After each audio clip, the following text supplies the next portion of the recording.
ko alam kay mama. Sunod linggo na yan. Ang kalahati. Pag-iwalay ko ng balot. Apa.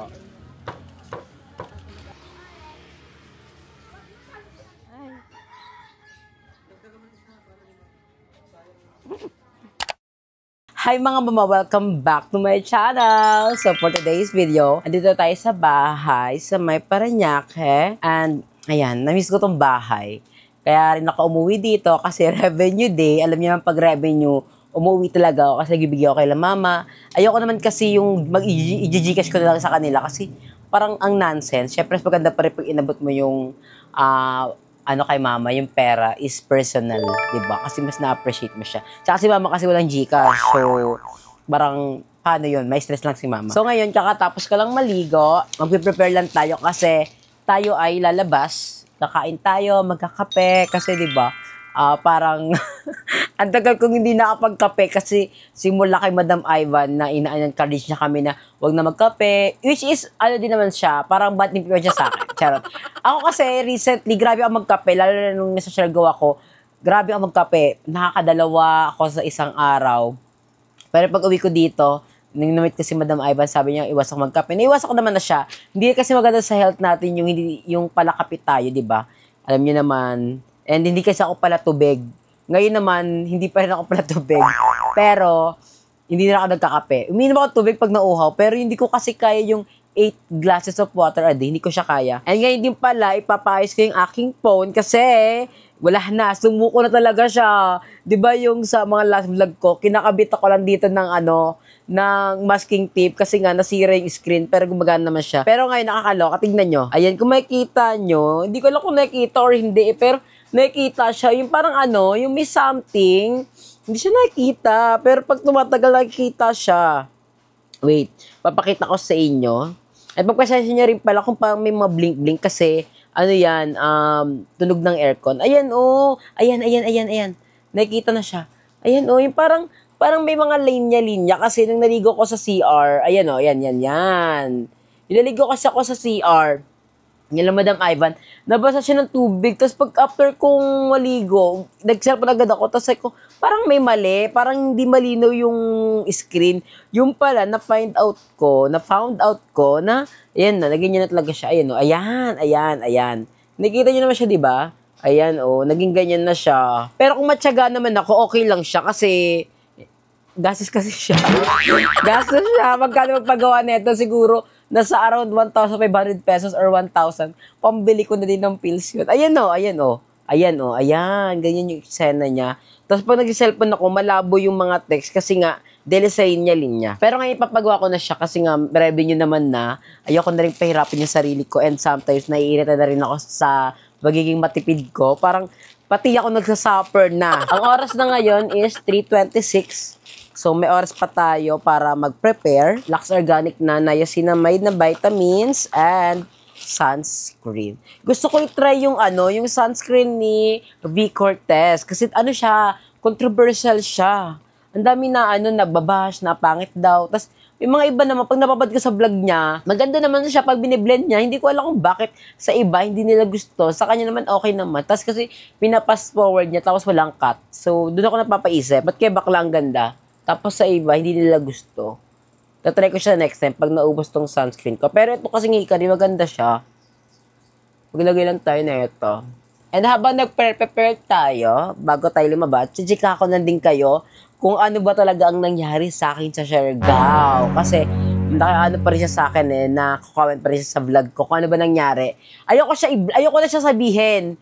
Kasi nga, yung una, ayoko talaga sabihin kasi masyado pa siyang fresh. Pero ngayon naman na parang matagal-tagal na rin na. Dead man na rin naman na siguro yun.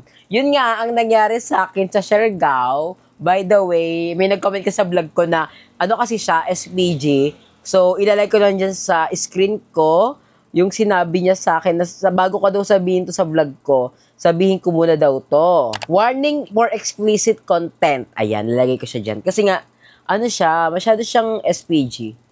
So, sa mga bagets natin dyan, na mga minor age, skip na lang tong video na to, mag-fast forward na lang kayo kasi hindi to para sa inyo. Pero sa mga legal age na chismoso, gusto talaga malaman kung anong nangyari sa akin sa Siargao, eto na, ikikwento ko na sa inyo. Diba sa Siargao, nag-stay kami sa hostel ni Purita. Sa room kasi namin merong CR sa hostel na pag-stay na, pero hindi ako naliligo doon kasi once hindi ako naliligo doon kasi matagal ako maligo.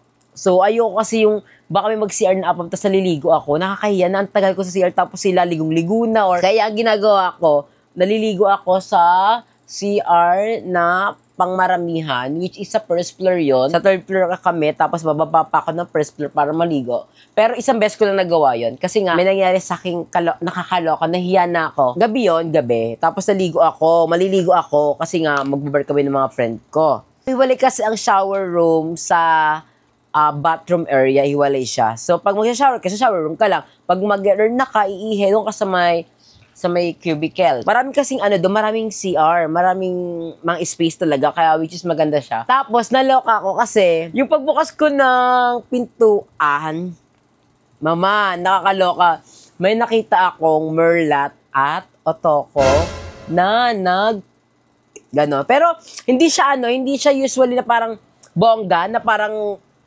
ano lang siya, parang, hindi siya bongga, hindi siya ganun kabongga, basta, ano lang siya, pero hindi siya bongga. Ayoko nakasabi kasi baka may bata. So, ganun siya. Ganun yung nangyari. Tapos, ang nakakaloka pa, nagulat ako kasi, alam ko na parang may something talaga. Alam ko, kasi sa tunog pa lang, alam ko, si mama, curious, parang sira ulo, hindi ko rin alam kung bakit pumasok sa isip ko na buksan yung cubicle na yon. Wait lang, nahulog yung takip. Tapos yung binuksan ko pa rin siya. Tapos magbukas ko, yun na nakita ko sila, yung merlat tsaka yung otoko, yung babae and yung guy. Pero hindi sila Pinoy, pero silang foreigner. Tapos, napiyok pa ako. Tapos sabi ng apam, do you wanna join with us? Naloka ako mga mama. Tapos hindi ko na nakita yung girl and yung guy. Hindi ko na sila nakita doon sa hostel na yun. Buti na talaga hindi ko sila nakita kasi pero pag nakita ko sila doon, mahihiya ako. Na parang, alam mo yun, na-intimidate ako na, ito yung nakita ko sa restroom na nagchuchok-tsakan. Ganun yung nangyari. Kaya, buti na talaga di ko sila nakita. And kasi, doon sa hostel na pinag-stayan ko, may history doon na meron kasing nakita sa room, sa may bed na may nagchuchok-tsakan. Tapos, nakick out daw sila. Siyempre, ayoko naman mangyari sa akin yun na makick out ako doon, di ba? Kasi nakakahiya talaga. Tapos, kilala pa ako nung nasa reception area. Alam niya, nagbablog ako. So, ayoko yung mangyari sa akin yung ganik sana na makick out ako kasi may ginawa kong kabalastugan doon sa hostel na yun. Kaya, gano'n yung nangyari. Ayun yung gusto ko ikwento sa Siargao na hindi ko nakwento kasi nga, ayokong sabihin kasi dati na doon pa ako nag-stay. And ano pa siya sa akin kasi fresh pa sa utak ko. Kaya, ayun, parang pinano ko muna siya. Pinalamig ko muna yung sitwasyon kasi nga, ayoko nang ganun eksena. Tsaka first ko may experience yung ganun mga mama, do you wanna join with us? Maji, kaloka! Di ko kaya yon. Kaya kayo, if ever mag-i-stay kayo sa mga hostel, kahit saan pa yan, sa Siargao, sa ibang bansa, huwag nag-i-stay kayo sa mga hostel, expect nyo na may mga ganun kayong may experience na scenario. Kasi talaga, ang mga apaw, get-goer sila eh. Get-goer ba ang tawag din? Parang, go with the flow sila na parang kung gusto sila abutan, go na. Pero kung conservatives naman kayo, kasi may mga taong conservatives, mas prepared ko na wag na kayo mag-stay sa mga hostel kasi ma-intimidate kayo sa mga apam. Tsaka may mga apam kasing makakyawla sila. Matapang yung amoy nila. Pero hindi sila yung dirty ha. Parang matapang na yung singaw ng amoy nila pero hindi sila dirty. Mapapansin mo naman yung pag dirty. Sila matapang na yung amoy nila pero hindi sila dirty. Kaya kung conservatives kayo, I prefer na mag-stay na kayo sa mga hotel na private hotel, ganyan. Kasi meron ng mga private hotel din naman na mura. Ako na talaga, pinili ko na din talaga mag-stay sa hostel kasi gusto ko makipag-communicate, makakilala ng bagong tao, and maka-aura, syempre. Ayun lang yung chika natin sa ating vlog. So, tara na. 3:34 na. Aalis pa tayo. Baka hindi ko maabotang bukas yung mall. Kahit alas 3 pa lang. Kasi kakain pa ako. Di pa kumakain si mama. Ito lang yung look natin for today. Excited na ako magkape. Excited na ako yung sarili ko kasi revenue day. And I'm so happy kasi nakapagbayad ako ng first month sa ating camera. 11 months to go na lang. So, bayad na tayo monthly. Thank you rin para sa mga nanonood na vlogs ko kasi dahil sa inyo makapagbayad tayo ng monthly pay ng ating camera. And soon kapag nabayaran ko siya, siguro mag-purchase na ako ng camera. Ay, hindi, camera. Ng bagong phone. Kasi itong phone ko, sumusuko na siya.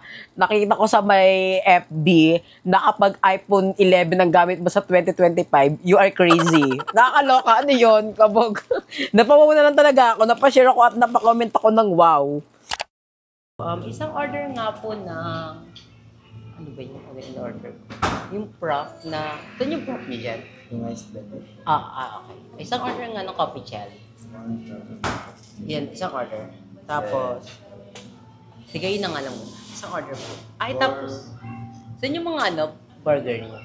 Burger. Ano yung order ko dito last time? Nakalimutan ko na. JB Signature Burger pala. Sorry. Yes, for dining din. 160. Wait lang, may 65. Ito po. Thank you.